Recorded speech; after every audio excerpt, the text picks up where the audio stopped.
In today's video, we'll be covering reference and animated HEVC. Let's quickly go to the Actions tool, click on the wrench icon. Last time we covered private photo, changes to add text and the scribble feature. This time we go to canvas and see what's new here. Here we have reference. Let's toggle on for reference. It will make the reference companion appear. Now you can reposition this by just clicking at the top where you have reference written. So I can I can tap over there and just position it anywhere, move it. And you can also resize this by using either of the two corners at the bottom. So I can make it big or small. You see there are two options at the bottom. There are actually three. We'll cover these two first. Now you have canvas selected, and it's really helpful. For example, when my artwork is zoomed in like I just did, so I can have the full view of my artwork in the canvas, and I can pick any color from there, this maroon color or the blue sky color, by just putting my finger on the color I want and holding it there. So the color in the color tool will change. So I have picked this maroon color from the bag, and this wasn't visible in my artboard because it was zoomed in. So now I can easily add the details I want to without having to actually zoom out and then select the color.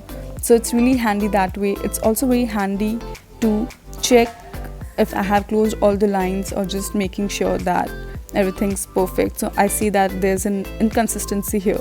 So it's really easy to check these details, and I can just go in and fix that. So that's pretty much it when you have the canvas option selected. Now let's go to image. Now you have clear import image.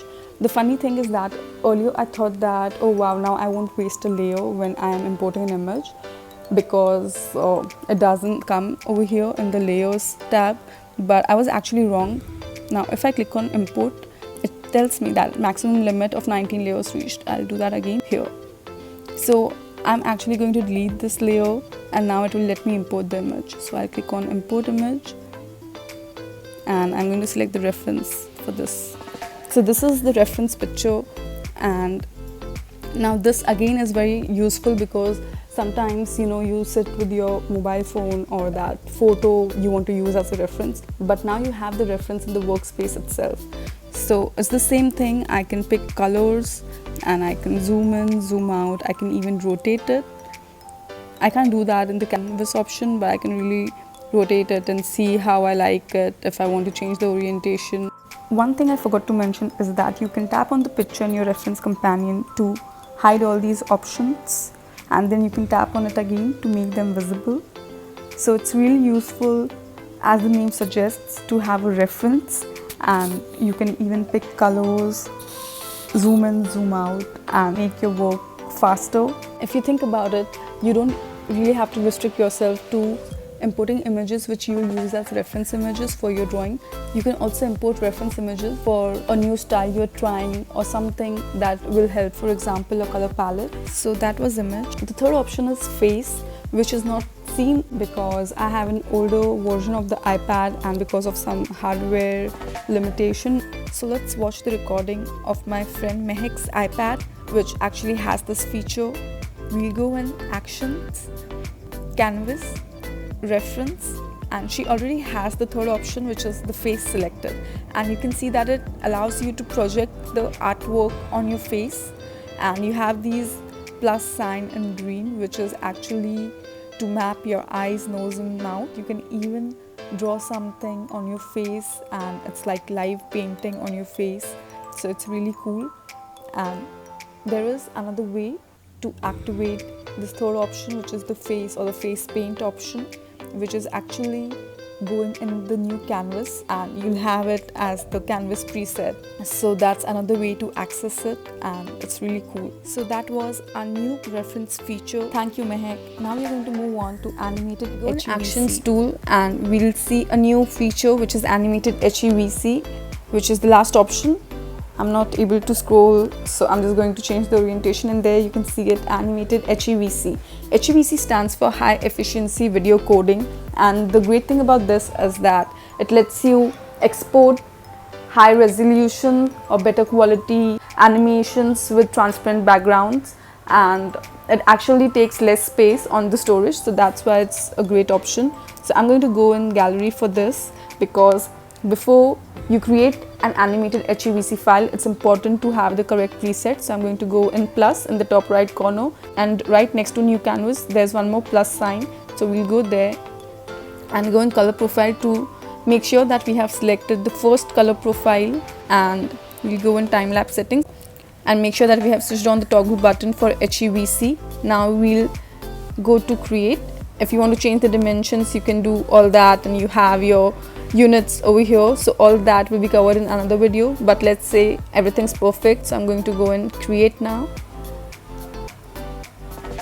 Now let's just quickly create an animation.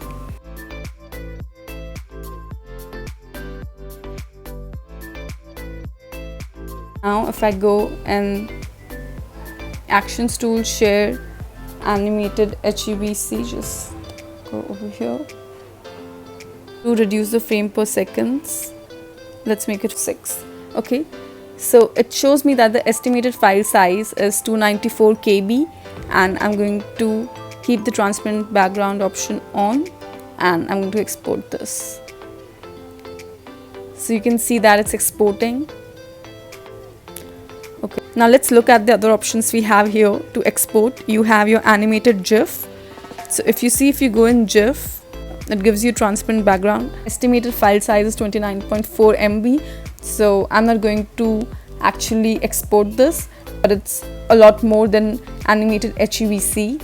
Now I'm going to cancel this, and if you go in animated PNG, now it is 48.9 MB. Now I'm looking at the size below untitled artwork, so you can see it right here. It's 48.9 MB, and now it gives me an option of transparent background again.